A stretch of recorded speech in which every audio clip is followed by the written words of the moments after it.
So we are doing the Amritabindu Upanishad, and let us meditate for some time.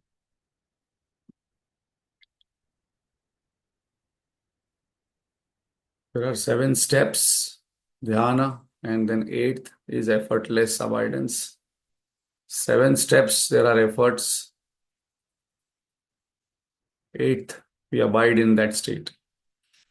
So Gurudev distinguishes between contemplation and meditation. So first 7 steps are contemplation, 8th is the state of meditation. So step number 1 is Sthira Sukha Asanam. Actually, here is 50% job done. 50% of meditation success happens when we are able to practice Sthira Sukha Asanam. So let us sit straight, head, neck, backbone straight.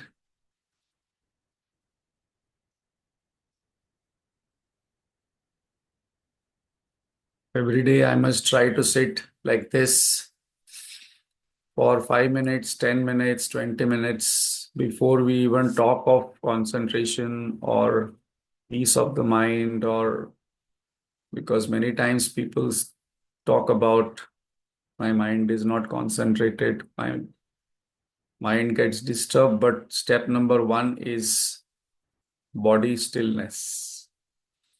So let us keep the head, neck, backbone straight and relaxed.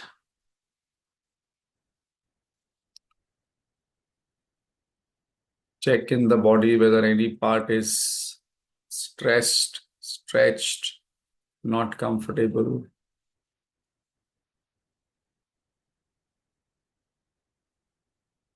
Those who are sitting cross-legged, that is the best position. If not, then on the chair there must be a leg support. Legs must not be hanging. Hands on the thighs. If there is a tendency to move the hands, then best is to lock it. Fingers locked. Just check the mouth. The tongue must be down. Whenever we are stressed, the tongue is on the top. Step number 2, Sankalpa, resolution. Mentally tell yourself that right now for this meditation and learning, I am a sadhak. I am not a husband, wife, mother, grandmother. Nothing belongs to me. I belong to no one. My only goal in meditation and this session is to discover the truth, find God, realize the self. And for that, I will sit for the entire session of the meditation without moving my body, without distraction, completely focused on this purpose of life. Our first role in life must be of a sadhak. All other roles are means to become a better sadhak. Sadhya is the self, sadhana is the meditation. Step 3, Avahanam. I invoke Lord's grace, Guru Parampara's blessings, as without grace, without blessings, walking on this path is difficult, as we are seeking something that is invisible to senses, not possible to feel it, to think it, to know it. That's the reason this is the greatest adventure.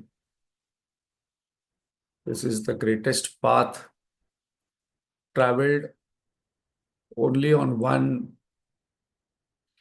pillar, that is faith.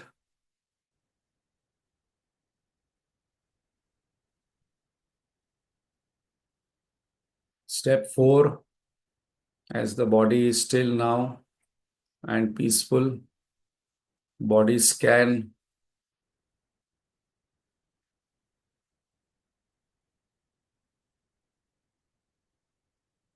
Let us do it from the head to toe.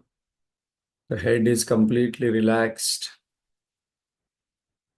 Brain, forehead, eyes, face completely relaxed and healed. Neck and shoulders, where maximum stress happens, is completely healed and relaxed. Chest, stomach, backbone, back is completely relaxed and healed, not calling for any attention.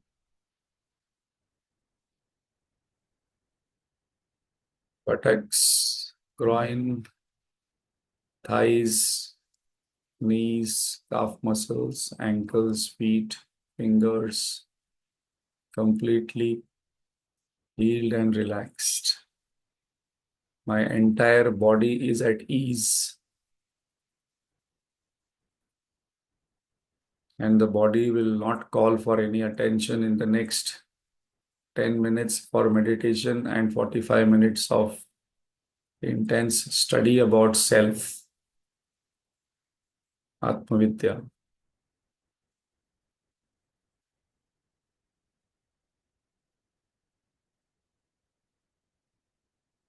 After relaxing the body, the next step number 5 is observing the breath, prana vikshena. Just observe the breath, how it is moving, inhalation, exhalation. The entire attention is withdrawn from the world, withdrawn from the body, and I am just watching the breath, where the breath is touching inside the nostrils and where the breath is touching on the upper lips while exhaling. Actually, I am watching body sensations created by the breath.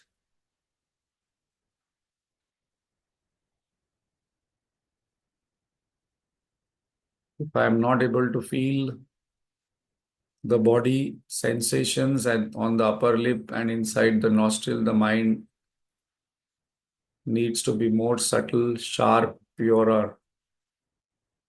It's a question of practice. We can feel the coolness when the breath is inhaled. When we exhale, we can feel the warmth of the breath.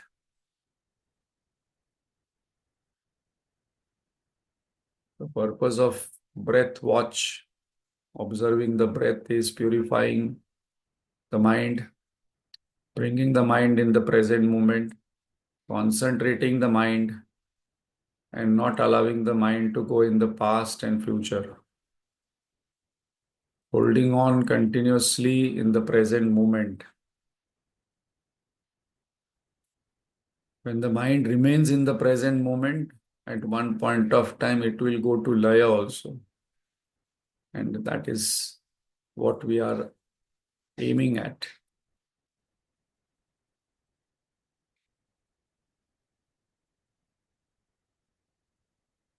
Step number 6 is Om chanting. So we will chant 12 times. This Upanishad is going to reveal the secrets of how to do Om chanting. Step number 1 in Om chanting is focusing only on the sound. And step number 2 is focusing on the silence, the amatra. Let us take a deep breath. Oh.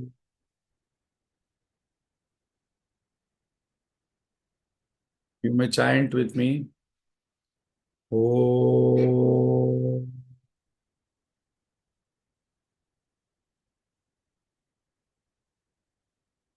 Oh.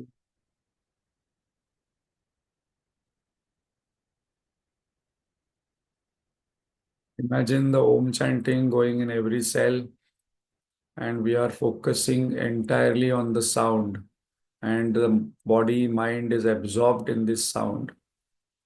Om.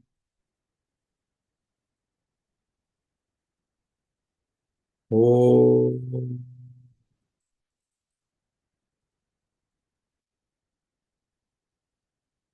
Om.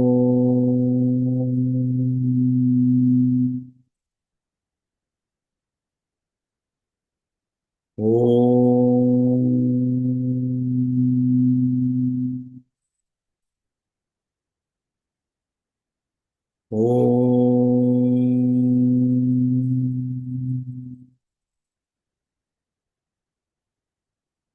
Om.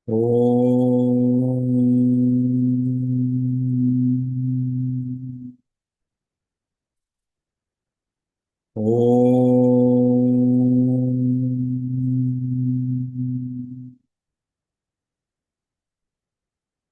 Om.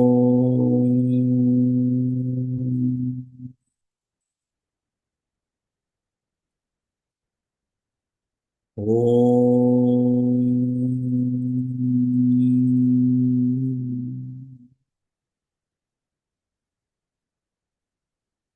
Let us focus on the silence. In that silence, we observe the silence. And when the mind observes the silence for some time, it dissolves, manonasha. And when it dissolves, ahamanashabhi, jayaham taya, spuratirutsvayam, paramapurna sat. So in that silence, when mind dissolves, we experience our own real selves as I am,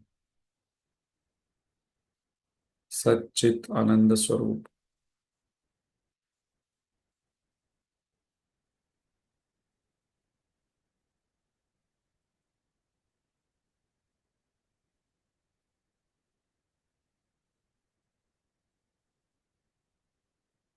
So this is 7-step meditation, and the 8th step is the avoidance. The more why we are not able to focus, why the mind is distracted, why we are not able to feel our own real self. The Upanishad starts with the first mantra itself. That is where the Upanishad starts, by saying that when the mind is impure, it will not be able to concentrate on the silence. So in that we practice concentrating more on sound and doing more karma yoga, that we will see. So now let us open our eyes and invoke Lord's grace and Guru Parampara's blessing by chanting Om.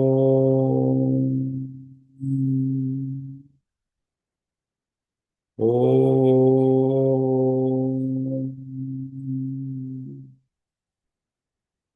Om.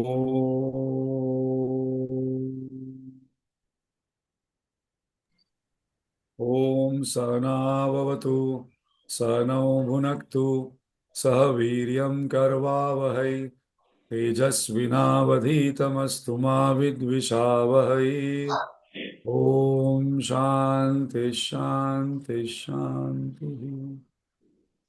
ॐ भद्रं कर्णेभिः शृणुयाम देवाः भद्रं पश्येमाक्षभिर्यजत्राः स्थिरैरङ्गैः सुष्ठुवागंसस्तनूभिः व्यशेम देवहितं यदायुः स्वस्ति न इन्द्रो वृद्धश्रवाः स्वस्ति नः पूषा विश्ववेदाः स्वस्ति नस्तार्क्ष्यो वरिष्ठनेमिः स्वस्ति नो बृहस्पतिर्दधातु ॐ शान्ति शान्ति शान्तिः अखण्डमण्डलाकारं व्याप्तं येन चराचरं तत्पदं दर्शितं येन तस्मै श्रीगुरवे नमः। अज्ञानतिमिरान्धस्य ज्ञानाञ्जनशलाकया चक्षुरुन्मीलितं येन तस्मै श्रीगुरवे नमः। गुरुर्ब्रह्मा गुरुर्विष्णुः गुरुर्देवो महेश्वरः गुरुरेव परं ब्रह्म तस्मै श्रीगुरवे नमः। स्थावरं जङ्गमं व्याप्तं यत्किञ्चित् सचराचरं तत्पदं दर्शितं येन तस्मै श्रीगुरवे नमः। चिन्मयं व्यापि यत्सर्वं त्रैलोक्यं सचराचरं तत्पदं दर्शितं येन तस्मै श्रीगुरवे नमः।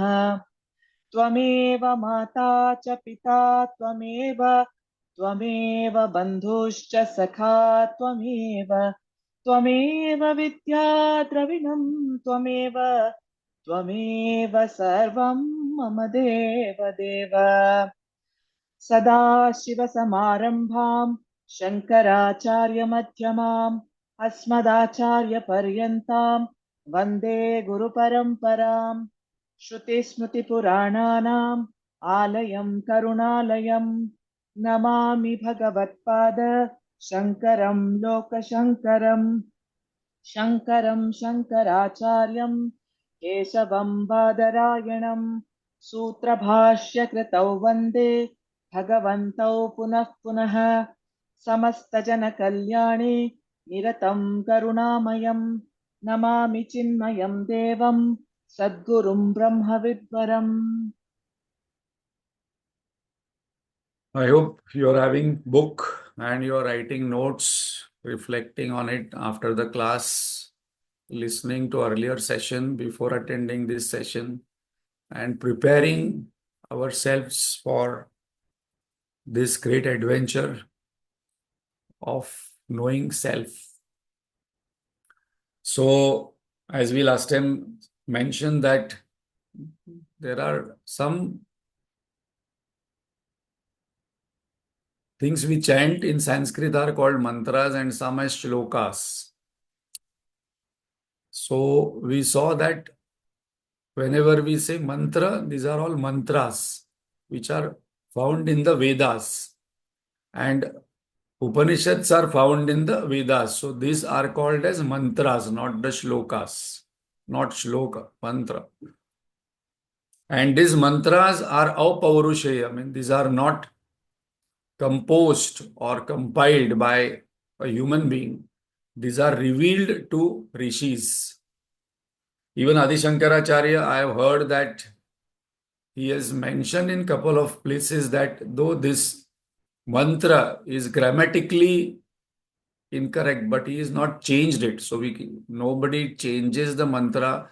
So there he is written in his bhashya that it is not following the meter or there is some grammatically, but it is a mantra, so it cannot be changed. And then he has given the bhashya. So the mantra is as it is.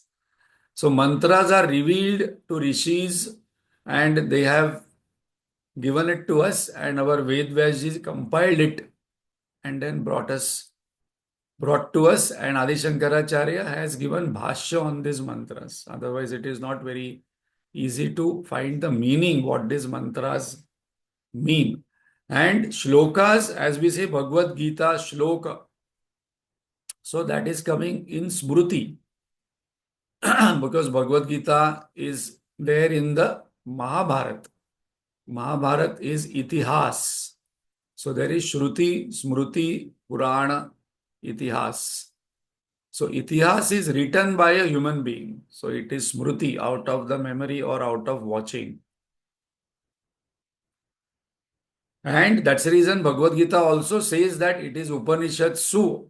Upanishad Su means Bhagavad Gita is the essence of Upanishads. And Upanishad is there in the Vedas. So those who study Bhagavad Gita are studying the Upanishad and are studying the Vedas because Vedas are huge.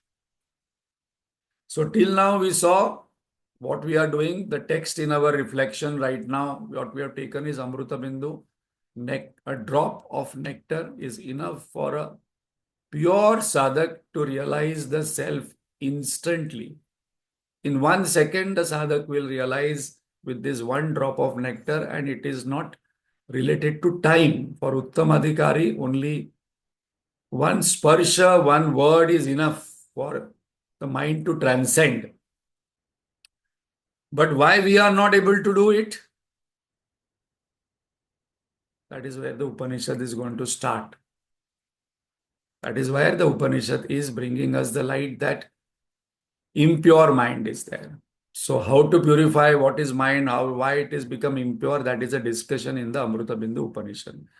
Then we also saw what is a Upanishad. Core of all Upanishads is only one, is that my nature is not body, mind, intellect. My nature is pure existence, pure consciousness, infinite bliss. These 6 words we must by heart. Atyantik dukkha nivrutti happens when I realize I am not body, mind, intellect, and Atyantik Paramananda Prapti happens when I realize my nature is infinite bliss. So this is a core sentence in all Upanishads. Then we saw the Shanti Mantra, where beautiful Shanti Mantra, Om Bhadram Karne Bhi, which talks about how to listen, what to listen, auspiciousness always, and speaking also. And now this Upanishad will reveal more that if we do not do this, then our mind will become more and more impure. And impure mind, when it meditates, it will not be able to catch. It will not be able to separate consciousness from thought. It will not be able to do it. It will only understand all the theory, but it will not be able to separate Kshetra, Kshetrajna from Atma, Anatma, from consciousness, pure consciousness and reflected consciousness. And that is the reason the Upanishad says that purify your mind. That is where we are going to start. So those sadhaks who say, or those who have this question that why I'm not able to meditate, why I'm not able to focus on breath, why I'm not able to chant Om and the mind is not focusing on the sound, mind is impure. So this Upanishad is very beautiful. It is very practical. All Upanishads are very practical. Then we saw that our vision also must be pure. We must start practicing not finding any fault in others, not criticizing, not complaining, because that is the sign of impurity of mind. जब दृश्य में खोट दिखती है तो दोष दृश्य में नहीं दृष्टि में होता है. ये सेंटेंस बाय हार्ट होना चाहिए. Because then slowly we have to do. Whenever we criticize, whenever we talk ill about somebody unknowingly, we say, no, no, no, I think I am having some impurity. I am imperfect. Embracing imperfection is a great step for the sadhak. So that these 2 words I must write down. Embracing imperfection. In any way. Because that is the nature of the world. World is imperfect. People are imperfect. Objects are imperfect. Situations are imperfect. And then we also invoked grace of different entities and we saw what is a success formula in day-to-day life that, it starts with a noble goal, spiritual knowledge. We must have strength and skill. And we must also pray to different devatas for removing the obstacles. So we see that our Upanishads are so practical. Actually, people say Upanishads are theory. Upanishads are the most practical thing what I have come across. Because they say then only you will be successful. So it gives formula for success and happiness. And now this sentence we must write down. Many people have different definition of success. A successful person is a life who discovers happiness within. Otherwise, it is not 100% success. So real success is discovering happiness because both go together.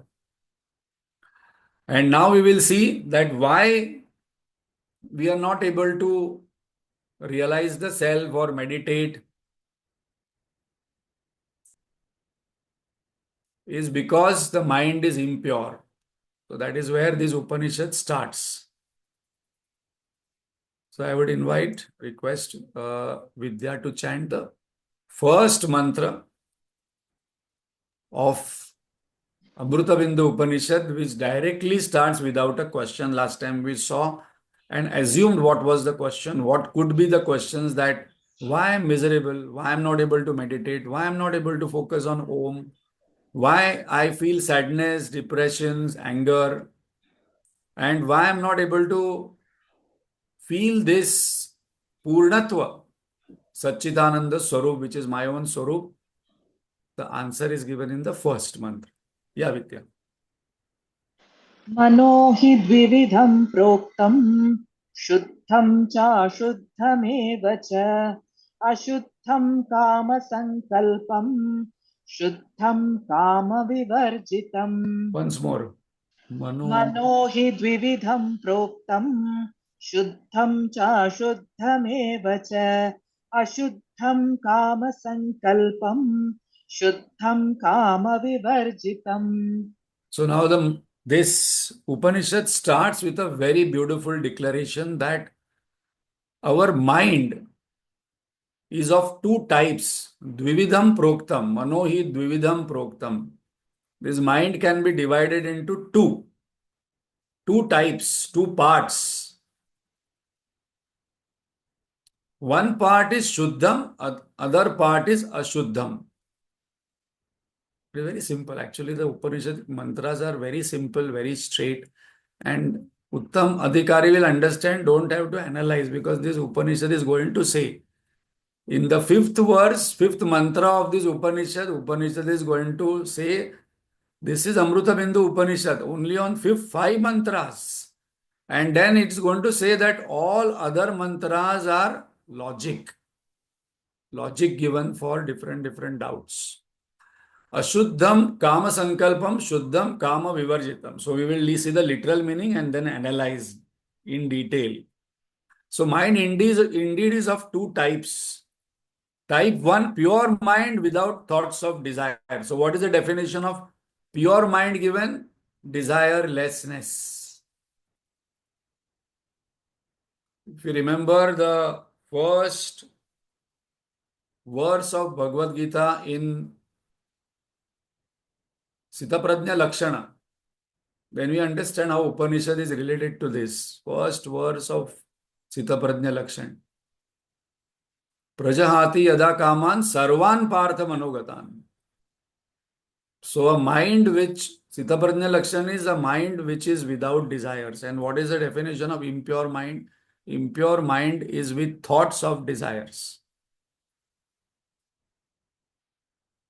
So this is a literal meaning. Shabdartha. Now we will analyze in detail.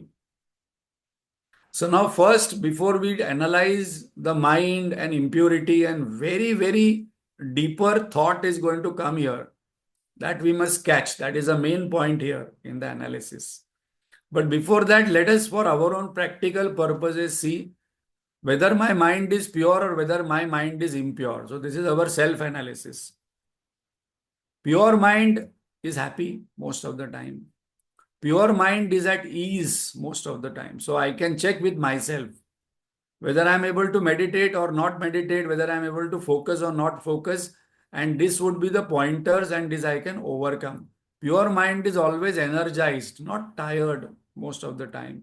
Pure mind is mostly peaceful. Pure mind is loving. Pure mind is cheerful.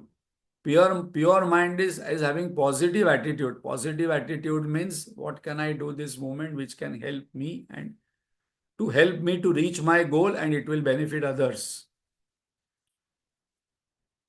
Pure mind is compassionate. It has compassion for all. Pure mind is helpful. Pure mind, very importantly, introvert on source of joy, because it derives this joy from the source. And what this Upanishadic mantra says, pure mind is desireless. So I can check from morning to evening till I go to sleep what is the quality of my mind. Impure mind is mostly sad, keeps upon bringing past stories about sadness, what happened in the past. Pure mind is always stressed of what is going to happen, what is happening right now. Pure mind is depressed. Pure mind is tensed. Impure mind, sorry. Impure mind is sad, impure mind is stressed, impure mind is depressed, impure mind is tensed, impure mind is angry, disappointed, negative attitude, hurtful, harmful, extrovert on the situation, object, people, and desire ridden. Because when the Upanishad says that desire less and desire ridden, I think that, when you ask people whether you are a good person or a bad person, no, no, I am a good person. I am a spiritual person. I am a very positive person. But from this, we are able to introspect that most of the time, what is the quality of my mind? If it is pure, it will be able to meditate very easily. If it will be able to sit quietly for long time, focusing on the self. If it is agitated, depressed, angry, it will not be able to focus. Why this is important to know? Because this Upanishad is going to give us a meditation technique. And it is going to say that if you are finding this quality of mind, then do this. So if the mind is impure, then we have to do more karma yoga. So now we will analyze in detail, in depth about what this mantra says. Why our mind constantly gives us trouble? Because it is not in our control. My mind doesn't take instructions from me. My mind doesn't listen to me. But the joke is that I want my children to listen to me. I want my spouse to listen to me. I want my parents and in-laws listen to me. I want other people to listen to me. But the joke is my mind is not listening to me. That is the greatest tragedy where this mantra starts, this Upanishad starts. That's the reason it is giving me trouble, because if it is in my control, I will order my mind, okay, oh my mind, please create happiness for the next 24 hours, but it is not creating. Oh my mind, be peaceful for the next 1 hour when I'm going to meditate. It is not. The more I say be peaceful, it will create more trouble, more disturbance, more go past, present, future. So one conclusion is that Upanishadic student is honest. Upanishadic student is very, very deeply introspective and says, yes, because if I don't introspect, if I don't accept this, then the meditation and further growth not possible. Yes, my mind is more impure than pure. This is also a great realization for the student. And that's the reason my mind is making me miserable. Why it is not in control? Pressure of desires. That is what the mantra says. Why there is pressure of desire? Because it flows constantly towards some object, some person, some situation from morning to evening for last 30 years, 40 years, 50 years, for aneka janma, right? Mind is going towards object, situation, people. What is the relationship between mind, desires, and situation, object, people? Now, this we have to listen carefully. Situation, object, people is equal to mind. What is my mind made up of? It is made up of people. It is made up of objects. It is made up of situations, events, and that we call as experiences. What is the definition? Mind is a flow of thought that we are going to see. But we have seen one definition earlier, that consciousness plus object is equal to thought. So in Gurudev's language, Gurudev explains when consciousness flows through the senses towards the object outside, a thought is created. So thought minus object is equal to pure consciousness. This equation I must write down, because this is what the further 2-3 mantras are going to tell us. Mind is equal to flow of thoughts that we are going to analyze, but thought is made up of either a person, a situation, or an object, full stop. And that's the reason my mind is becoming miserable, because it is constantly reflecting either a person or an object or situation, either past or future.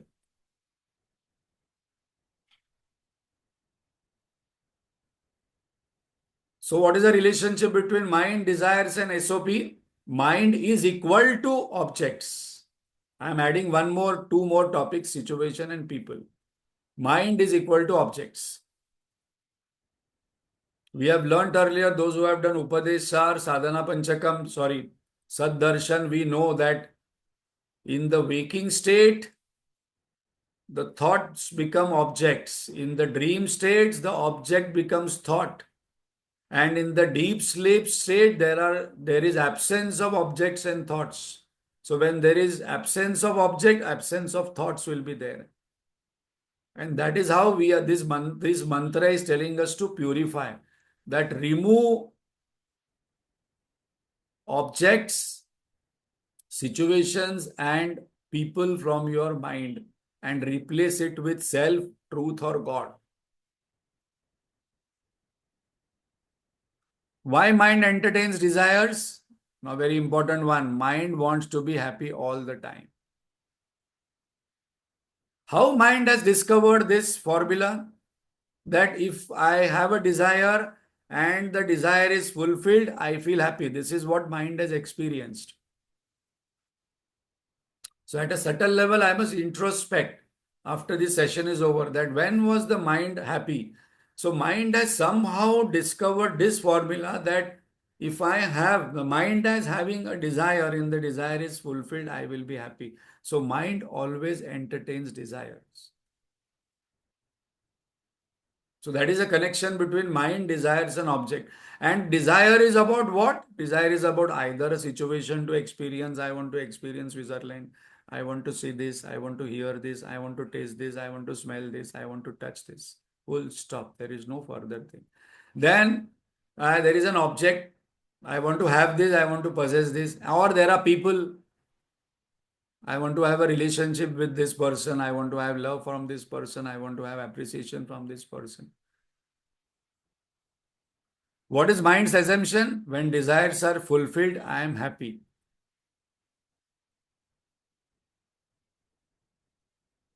How this assumption is formed?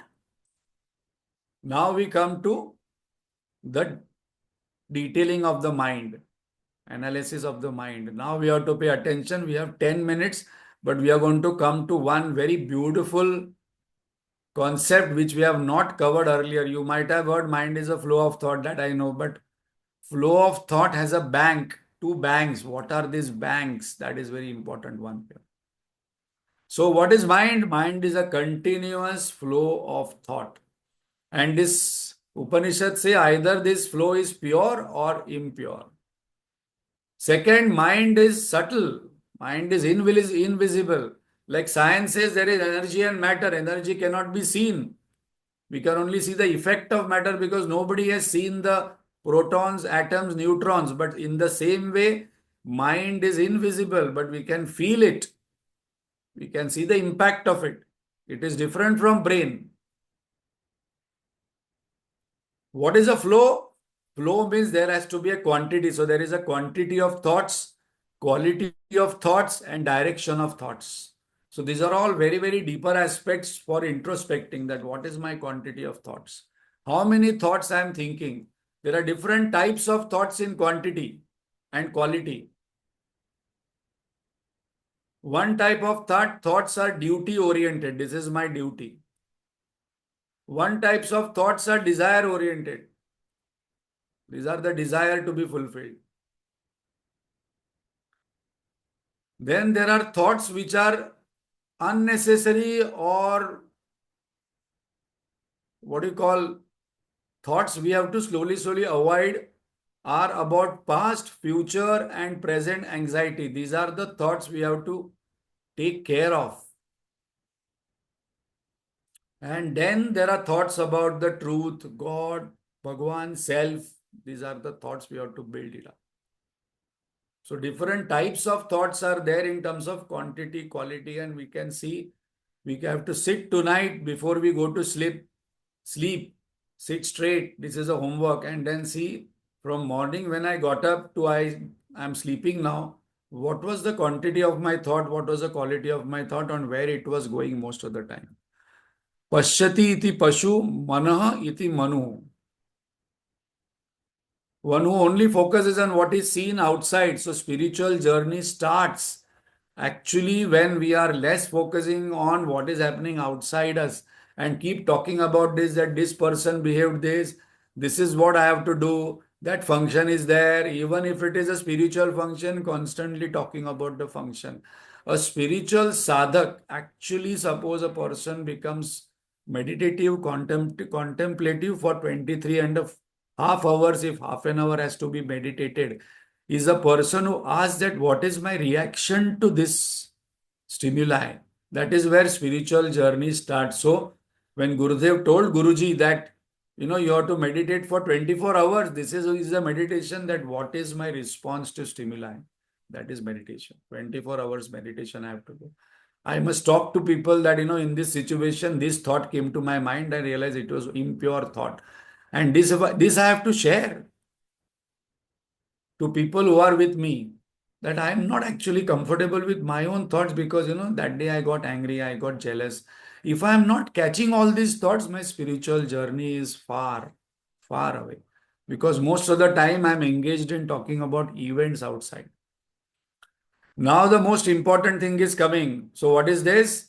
That what is mind? Manute, form notions, like between form river banks, river flows. So the thoughts flow like a river between the two banks, like a water flows between the two banks. So now we are going to discover what are the two banks of the mind in between the river flows, because till now we have only learned that mind is continuous flow of thoughts. But what are these two banks? If these two banks are appropriate, then there will be purity of thoughts. If these banks are inappropriate, there will be impure thoughts. That is what this mantra says. What are the two banks? This is today's main important point. So what are the two banks between which, if there are these two banks we remove, then the river cannot flow. Now those who have done Upadesar and Saddarshan, these thoughts should come immediately in the mind when we are doing Upanishadic mantras. Ramana Maharshi said there are two types of mind. Again, two parts of the mind. Hope you remember what are the two parts of the mind. One is aham vritti, one is idam vritti. This immediately has to come in my mind. Yeah, Ramana Maharshi also told. And he told that the aham vritti is the ashraya of the idam vritti. This thought, idam vritti is this thought, aham vritti is I thought. I am suffering, I want to have this, I am happy, and I am happy, I want to go here, I want to sleep, I want to get up, I. So that I is the aham vritti. All other thoughts, infinite thoughts, are idam vritti. And Bhagavan says that if you remove the aham vritti, idam vritti will dissolve. We don't have to, you know, cut the tree, urdhva mula adhashakam, in Bhagavad Gita 15th chapter, that I will remove one leaf, I will remove another leaf, I will remove one branch, I will remove another branch. That way, aneka janma we will go. So many people are worried about, oh, I have to remove so many desires. No, no, no. I have to just cut one root. And that root is aham vritti, which is false. And what is that false? Now we understand. That's the reason when we read this Saddarshan Upadeshar, this Upanishads level it is, or higher than that. That aham vritti, that is a wrong notion of aham. That is one bank. And another bank is about the Jagata. So what are the two banks? Anatmi, Anatmani, Atma Buddhi, Jagata, Satya Buddhi. These are the two banks. In between, the whole flow of mind happens. Anatmani, Atma Buddhi, Jagati, Satya Buddhi. That means I am body, mind, intellect is the first bank, and this world is real. This is the second bank. In between these two banks, the thought flow goes. And if the bank is I am body, mind, intellect, and this world is real, there will be desire ridden thoughts. That is what the Amritabindu Upanishad starts by saying, that Manohi Dvidham Proktam Shuddham Cha Shuddham Evacha Ashuddham Kama Sankalpam This Ashuddham, why it is calling? Because these banks are false, built on false notion. And why this is happening? Because of the Satyatva, what it gives, the Shobhanatva, what we give, and so Sukha Dukkha it creates. Three adhyasa, Satya adhyasas, Shobhana adhyasa, and Sukha adhyasa. This world is real. This world has the capability of giving me happiness, and it is beautiful and tempting. And that is there because I'm having a body, mind, intellect. So these are the two banks on which all thoughts flow. This is our still deeper conversation now. Between these two assumptions, the thought flow like two rivers, like two banks of the rivers. And that's the reason when we talk about Ramana Maharshi's Aham Vritti, that Aham Vritti is this Aham Vritti that I am body, mind, intellect. And when this body, mind, intellect, Aham Vritti drops, he says Ahami Nashabha.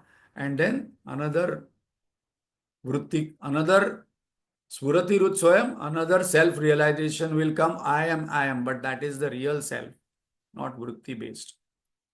So pure water and impure water. Impurities come from where? It comes from contacting the Jagata. Mind by itself is pure, but when it contacts the world with this assumption, it will become impure. Impure mind is selfish mind, desire-ridden mind, kama sankalpa. So that we will take it next time. Today, we did one very subtle topic of what are the two banks.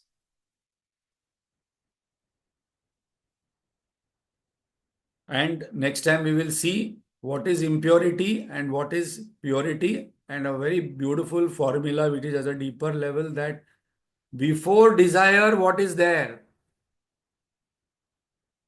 Normally we say before desire, vasanas are there. Now here we are going to see there is one more